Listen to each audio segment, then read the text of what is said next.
안녕하세요. 샘물교회 강종인 목사입니다. 몇 시간에 걸쳐서 환상이 열리면 예수님과 동행한다 라는 제목을 가지고 함께 은혜의 시간을 갖도록 하겠습니다.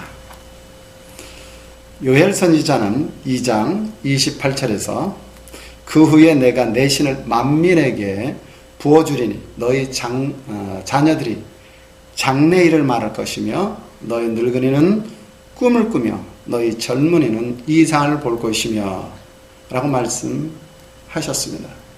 이 말씀이 사도행전 2장 17절에서 베드로는 오순절마가 다락방에서 약속하신 성령을 받고 놀라운 일들이 일어나 많은 사람들이 모였을 때 다시 요엘 2장 28절의 말씀을 선포하며 예언이 성취되었다고 말씀하셨습니다. 하나님의 가라사대 말세에 내가 내 영으로 모든 육체에게 부어주리니 너희 자녀들은 예언을 할 것이요 너희 젊은이들은 환상을 보고 너희 늙은이들은 꿈을 꾸리라. 아멘. 이 말씀이 오늘 우리의 모든 믿음의 사람들에게 보편적으로 임한 그런 성령의 시대에 우리가 살고 있습니다. 그러므로 이 말씀의 내용을 가지고 몇 시간에 걸쳐서 환상이 무엇인지에 대하여 함께 은혜의 시간을 갖도록 하겠습니다. 박물관은 살아있다 라는 영화가 있습니다. 그 안에 모든 박제되어 있거나 전시되어 있는 그런 밀랍들이 밤에만 되면 그 시대의 상태로 살아 움직여 그 박물관 안에서 행동을 하는 겁니다. 그래서 야간 경비원이 이것을 얘기해도 믿지를 않아요. 그리고 이상한 사람이라고 생각해요. 자꾸 하던 일들을 놓고 사표를 하고 박물관을 떠납니다.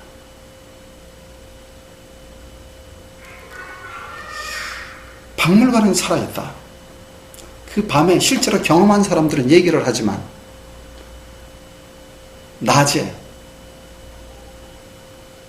그 밀랍들을 보면서 살아있다고 얘기하는 그 야간 경비원의 얘기를 사람들이 믿지 않는 겁니다. 비록 그것은 영화에 나오는 얘기입니다. 그러나 오늘 우리가 성경을 보는 것도 그와 유사합니다. 민수기 11장 29절에서 말씀하시길 여호와께서 그 신을 모든 백성에게 주사 다 선지자들에게 하시기를 원하신다. 그래요. 하나님 우리 모두가 다 선지자 되기를 원하며 하나님 우리 모두가 주님을 만나기를 그렇게도 원하고 계십니다. 그런데 문제는 이 약속의 말씀, 하나님이 기록된 이 말씀을 우리가 실제로 받아들이지 못하고 단지 그 안에 있는 내용이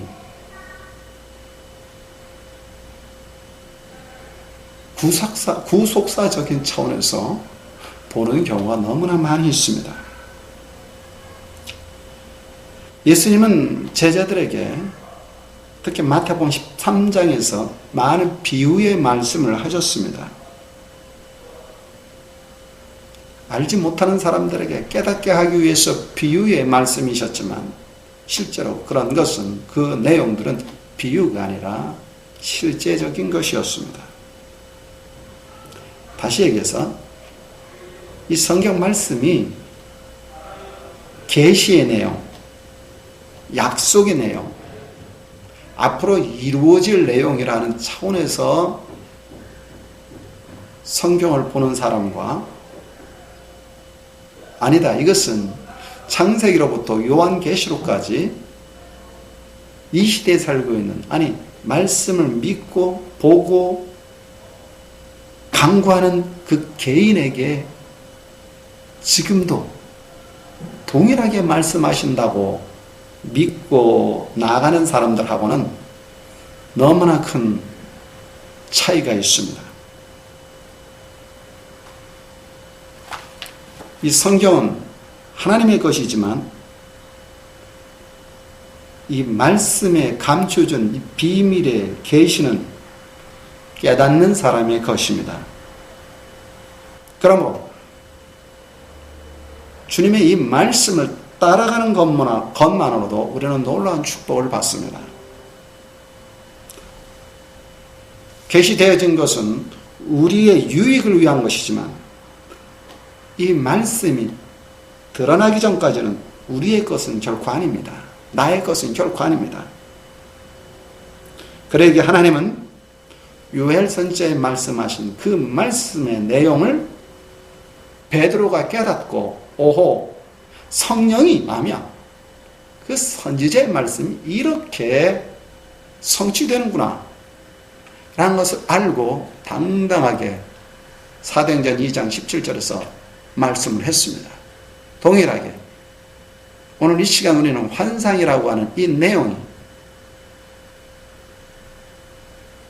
깨닫는 우리에게, 또 그 환상의 세계를 보는 사람들에게는 하나의 상상이나 그림이 아니라 하나님이 나에게 실제로 말씀하고 있다라고 하는 사실을 알게 되어 감사하고 기뻐하게 됩니다. 창세기 40장 7절에서 8절에 보면 요셉이 지하 감옥에서 꿈 해석하는 그러한 내용이 나옵니다.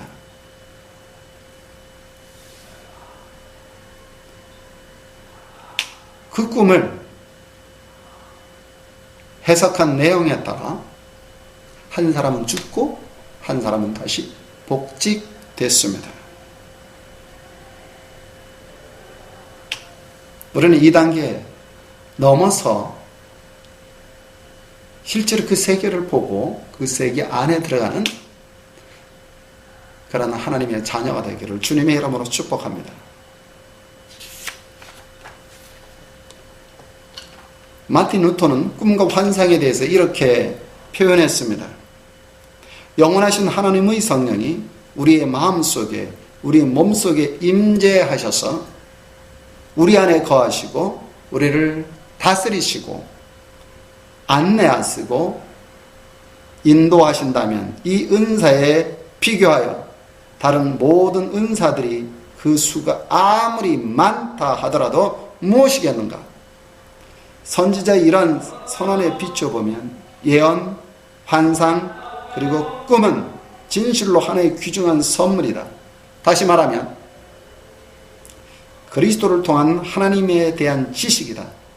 성령은 복음의 말씀을 통하여 이 은사에 불을 붙여 불꽃으로 가르침을 알려줌으로써 소홀히 취급된 하나님의 선물의 가치를 모든 믿는 자들의 가슴속에 회복시킬 수 있도록 하려는 것이다 라고 말했습니다.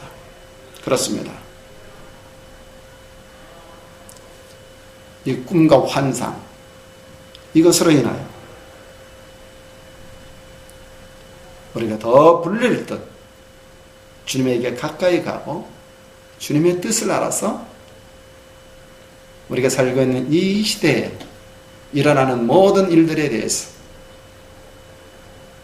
비전과 꿈을, 그리고 내일을 향하여 당당하게 나가는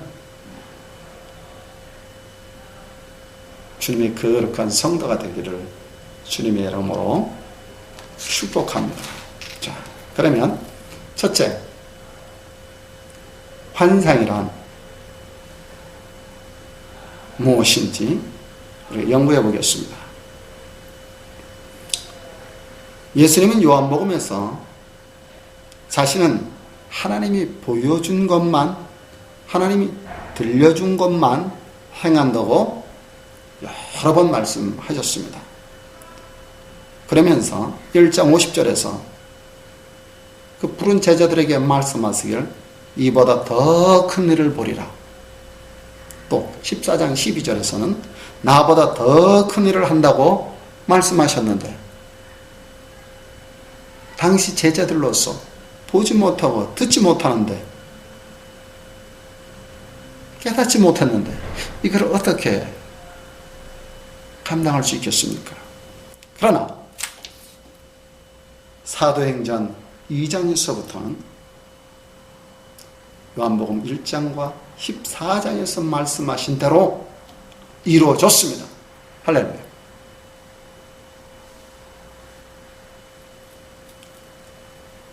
사도행전에서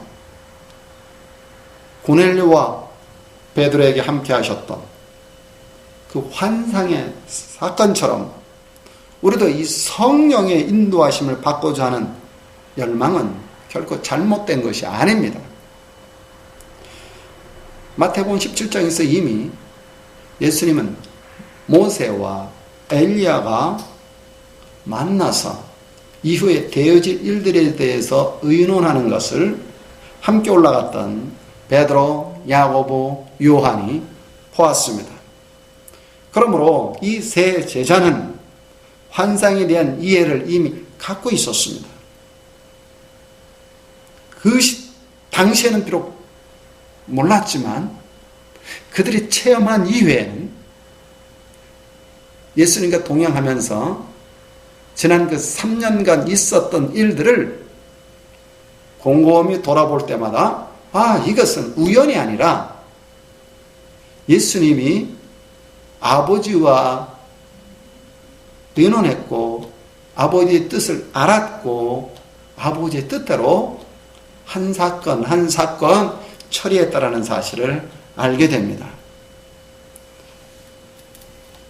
우리가 성경을 알면 알수록 하나님 뜻을 많이 알 수 있으며 은혜와 사랑이 그 깊이가 풍성하고 에스겔 47장에 나와 있는 말씀처럼 발목과 무릎과 허리 정도가 아니라 바닷물에 완전히 잠겨서 무수로 표현할 수 없는 그런 놀라운 은혜를 누리게 됩니다.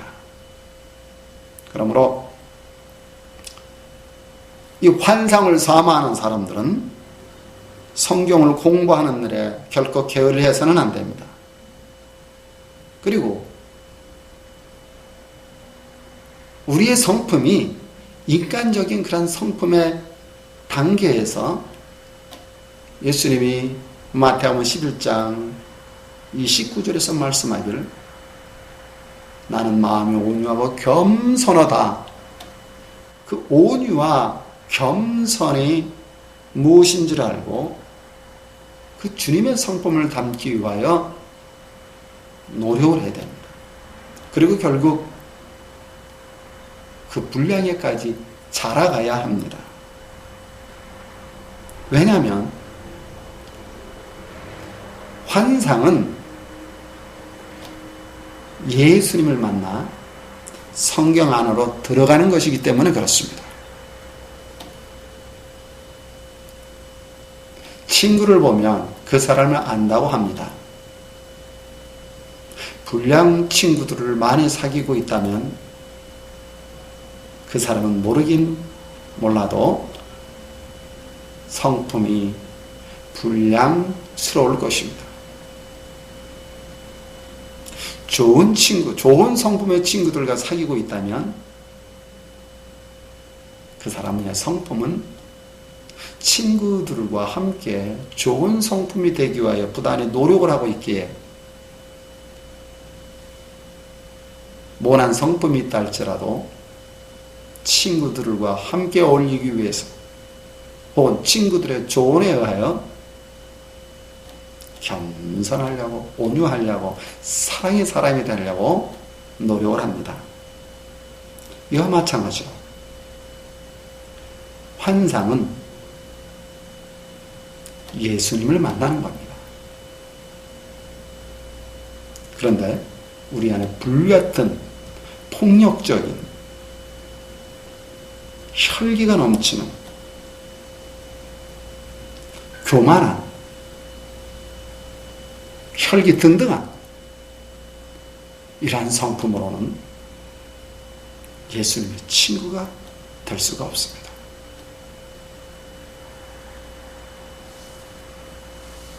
우리의 성품이 베드로후서 1장 3절 이하에 있는 신의 성품이 되기 위하여 나가고 갈고 닦고 기도하고 그와 같은 삶을 살아가기를 원하는 사람들에게 이 환상은 놀라운 선물입니다. 그러므로 환상을 본다는 것은 놀라운 사건이 아니며 이상한 일도 아닙니다. 건강한 그리스도인이라면 당연한 것이며 날마다 예수님을 영으로 만나 동행하며 그분의 때에 말씀하시는 것을 듣고 순종하는 것이 일상이 되어야 합니다. 이것이 성경에서 말씀하는 믿음의 길이요 주님과 동행하는 삶입니다. 그러므로 환상은 하나님의 뜻에 따라 약속, 즉 말씀 안으로 인도함을 받으며 때로는 지적받은 것을 회개하고 가르쳐 주신 것을 배우고 이렇게 결단을 촉구하며 하신 말씀들은 우리는 이행하기 위하여 제자의 도를 지키는 것입니다.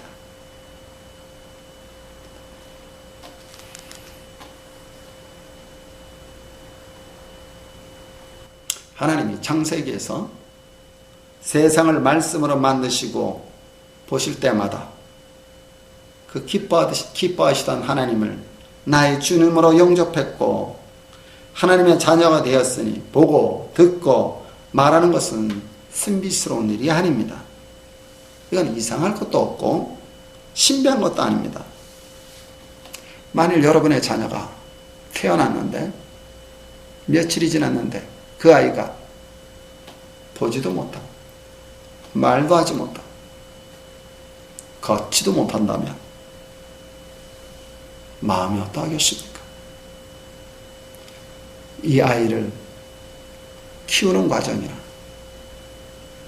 이 아이를 돌보는 그 과정에서 정상 아보다 몇 배, 몇십 배 수고를 해야 합니다.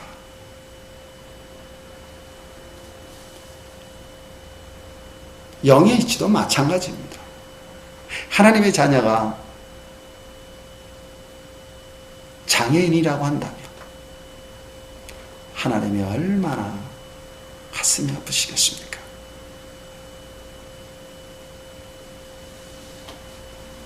우리는 보아야 합니다. 들어야 합니다. 깨달아야 합니다. 그리고 날마다 성장하여 주님과 함께 일을 해야 합니다. 그래서 우리가 환상을 통하여 하나님의 은혜를 확인하고 그분의 선물을 우리가 풀어보고 때로는 주님에게 기쁨을 드려서 함께 기뻐하고 함께 일을 나누는 그런 동행의 삶을 살아야 합니다. 그러면 환상이 무엇인지 좀 더 세분화하여 생각해 보겠습니다. 환상은 하나님의 뜻이 진행되는 것입니다. 베드로는 요엘 선지자의 예언을 인용하여 성령이 임하면 예언을 하고 환상을 보고 꿈을 꾼다고 외쳤습니다. 사도 바울도 고린도서 14장 1절에서 신령한 것을 사모하라고 말씀하셨습니다. 그러므로 우리는 첫째로 성령을 받아야 합니다.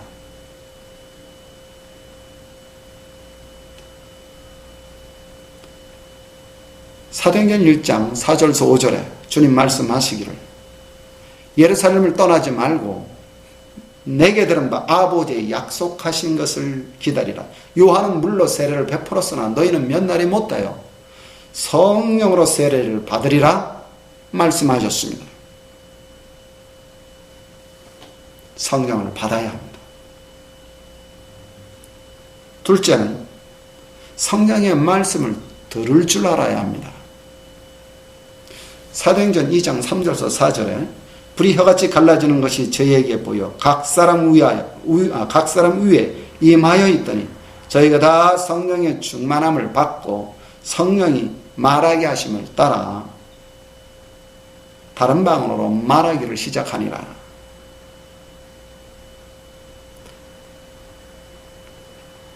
사도행전 21장 11절에 보면 성령이 말씀하시되 예루살렘에서 유대인들이 이같이 이띠 임자를 결박하여 이방인의 손에 넘겨주리라 하거늘. 물론 바울에 대한 예언입니다.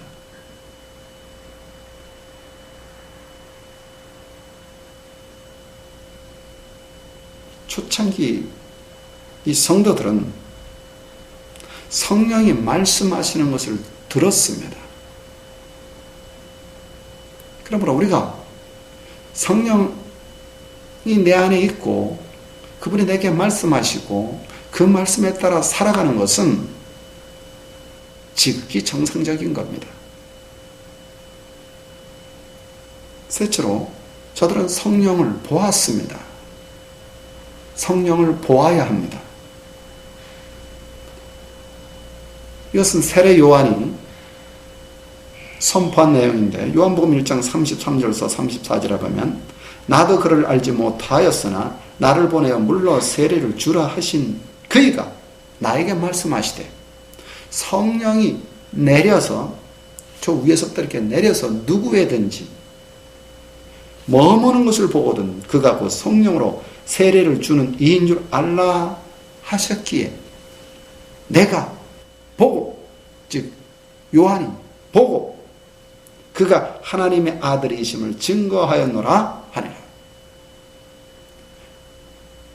그래서 세례 요한이 요단강에서 그렇게 많은 사람들에게 세례를 주는 이유 중에 하나는 위에서부터 무엇인가 내려오는 것을 볼 수 있는 눈이 있었다라고 하는 사실을 말씀하고 있는 내용입니다. 이처럼 몇 구절의 성경이지만 이러한 말씀들을 종합해보면 성령님이 일하심을 보아야 한다는 겁니다. 그리고 그 말씀에 순종해야 한다는 것입니다. 그리하여 예수님의 제자들은 말씀에 따라 예루살렘을 떠나지 아니하 그 약속의 말씀을 믿고 날마다 모여 기도하며 금식하며 약속을 기다렸습니다. 오늘 우리에게는 요엘서 2장 말씀과 사도행전 2장 있는 말씀 같이 성령이 내게 임하는 것을 그 약속의 말씀이 환상이 보여지기를 사모하고 기다려야 한다는 겁니다. 사모하고 기다려야 합니다. 사모하고 기다려야 합니다. 보는 사람은 다음 단계로 나가야 하고 보지 못하시는 분들은 약속의 말씀을 믿고 기다려야 합니다. 기도하며 기다려야 합니다. 금식하며 기다려야 합니다. 사모해야 합니다. 이처럼 성령께서 일하심을 알고 성령께서 일하심을 보고 성령께서 말하심을 들을 때까지 예루살렘을 떠나지 말고 기도하며 약속을 기다려야 합니다. 다음으로는 환상은 말씀 안으로 들어가는 것입니다. 환상은 예수님을 만나 생명을 얻고 빛 가운데 거하며 풍성함을 누리는 과정의 하나입니다. 예수님을 만나는 것은 인격적인 사건이며 동행하며 그를 닮아가는 것입니다. 그러므로 환상은 말씀 안으로 들어가는 것입니다. 말씀 안으로 들어가는 것입니다. 이 말씀은 문서가 아닙니다. 말씀은 책이 아닙니다. 말씀은 오늘도 일하시는 하나님이십니다. 예수님은 생명을 주시기 위하여 이 땅에 오셨습니다. 근데 예수님이 이 땅에 오실 것을 이미 성경에 약속되어 있습니다. 약속되었기에 그분이 오셨던 것입니다. 그러므로 여기에 기록된 이 말씀은 사모하는 자에게 반드시 열리는, 이루어지는 약속의 말씀입니다. 누가 이 약속의 말씀을 성취시키는가? 그것은 그분을 바라보고 약속의 말씀대로 기다리고 사모하는 자에게 이루어지는 줄 믿습니다.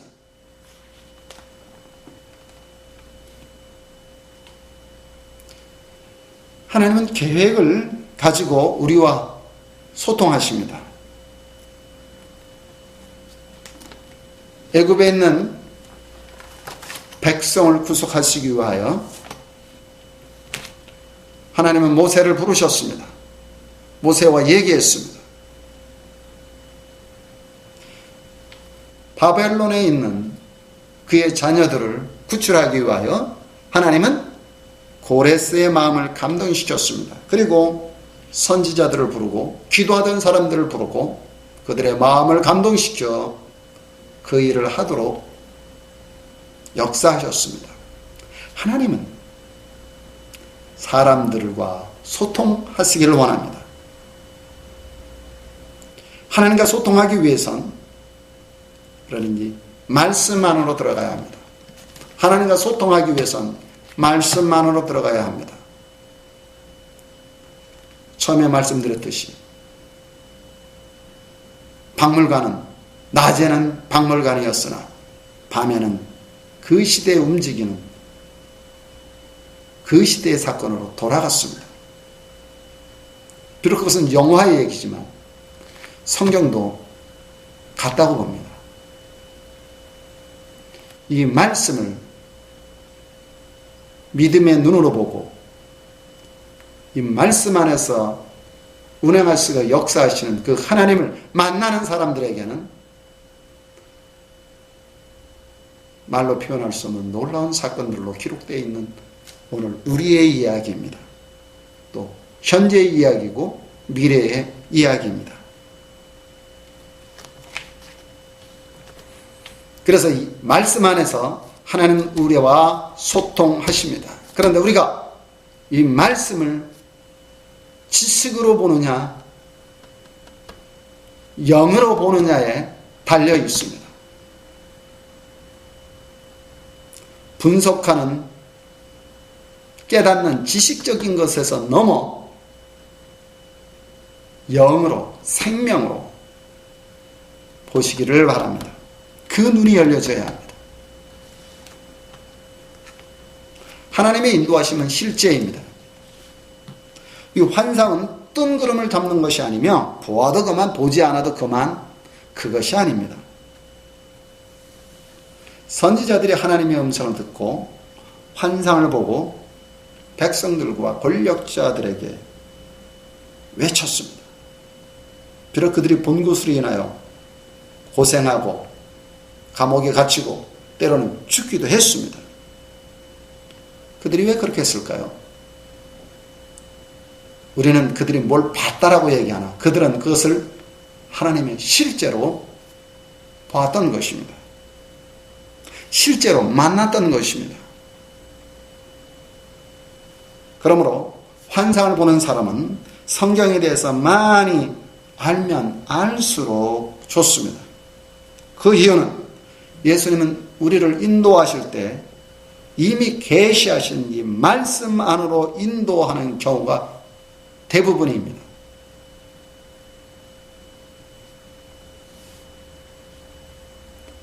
다음으로는 환상은 하나님의 언어 체계를 배우는 것입니다.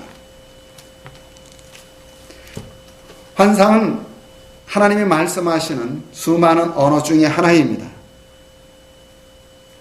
그 문자를 알지 못하고 그 언어를 배우지 못한다면 소통할 수가 없습니다. 그래서 하나님의 언어를 이해하셔야 합니다.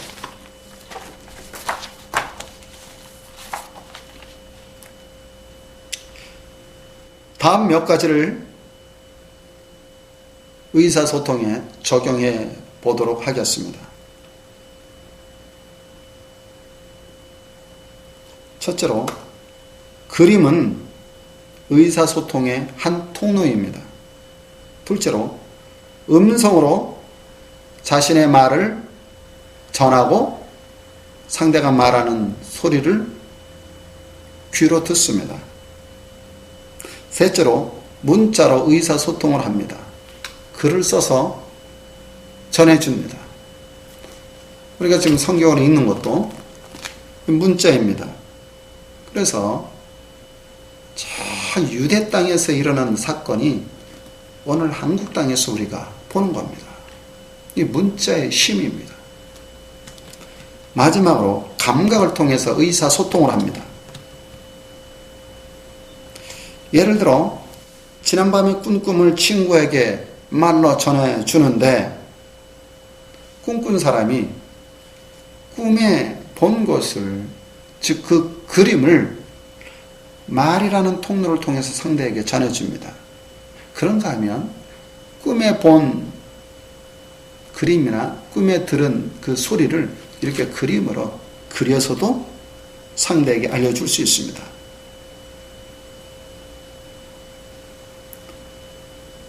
그런가 하면 우리는 뒤에서 자동차 그 크락션 소리를 듣고서도 자동차에 대해서 잘 아는 사람은 저 소리는 승용차, 어느 회사, 더 소리에 민감한 사람은 몇 년도 차다라고까지 얘기합니다.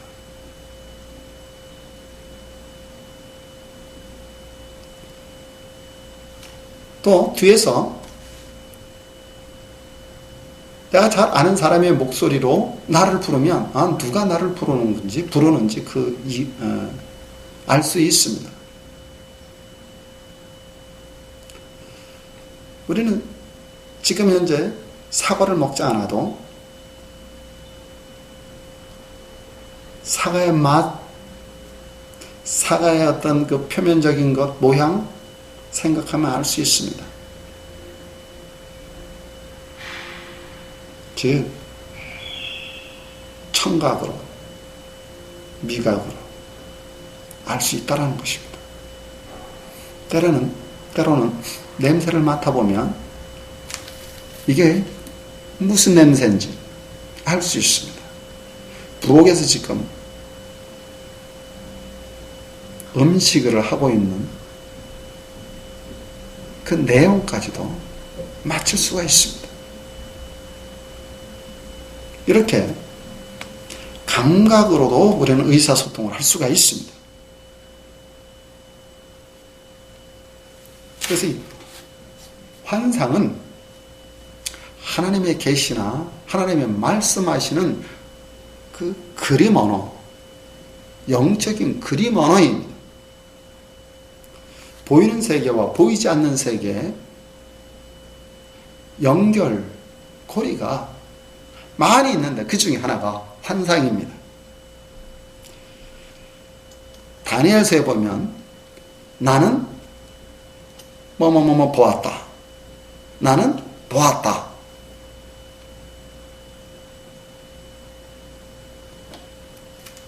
이런 내용이 13번 나옵니다.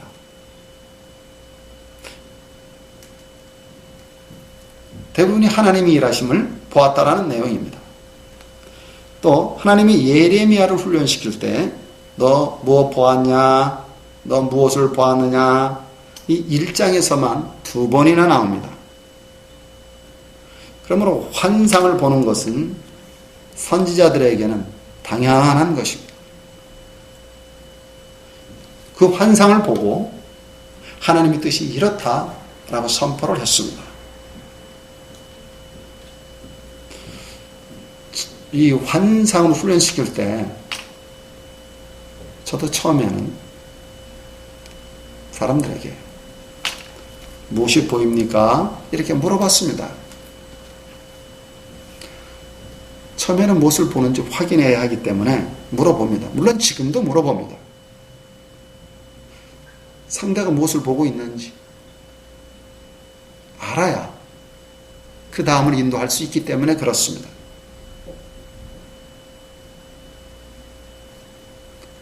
사역을 하면서 사람들에게 십자가를 보라는 말을 참 많이 합니다. 십자가를 봐라.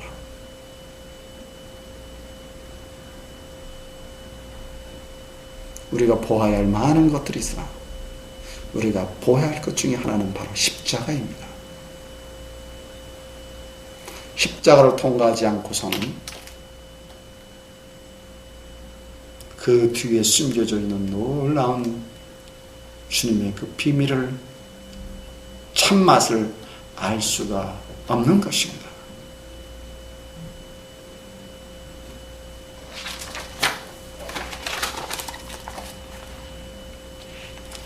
하나님은 아모스 선지자에게 아모스야 네가 무엇을 보느냐? 내가 대답하되 다림줄이니이다. 주께서 가라사대 내가 다림줄을 내 백성 이스라엘 가운데 베풀고 다시는 용서치 아니하리라.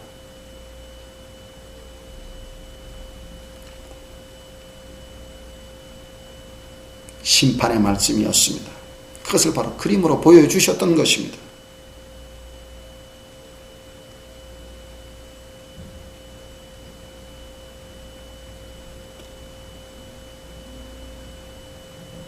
마지막으로 환상은 현재의 생활을 인도하는 것입니다. 환상이 사로잡혀 세상과 등지고 사는 것은 아닙니다. 환상은 오늘을 인도하시는 하나님의 말씀입니다. 예레미야는 환상에 사로잡혀 산중에 홀로 살지 않았습니다. 다니엘도 환상에 사로잡혀 저 광야에 나가 혼자 살지 않았습니다. 에스겔도 환상과 이상에 사로잡혀 저 그발강가에 가서 움막치고 혼자 살지 않았습니다. 저들은 다 한결같이 자신 있는 자리에서 백성들에게 외쳤고 왕들에게 하나님 뜻을 가르쳐 주옵으며 그 시대에 하나님이 뭐라고 말씀하시며 어떻게 인도하시는지 그 의중을 가르쳐 주었습니다. 이제 내 생활을 돌아봐야 합니다. 하나님의 그 인도하심은 공중에 떠 있는 것이 아닙니다. 내가 살고 있는 이 세상에서 하나님이 무엇을 원하시는지, 어떻게 인도하시기를 원하시는지 말씀하십니다. 그러므로 우리는 그 환상을 볼 때 하나님의 뜻이 무엇인지 깊이 헤아려야 합니다. 환상은 지혜와 지식의 영으로 오기도 합니다. 그래서 환상이 열려서 그 세계에 들어가 보면 많은 일들을 겪게 될 것입니다. 때로는 치유의 역사가 일어나기도 하고 회개의 역사가 일어나기도 하고 능력이 일어나기도 합니다.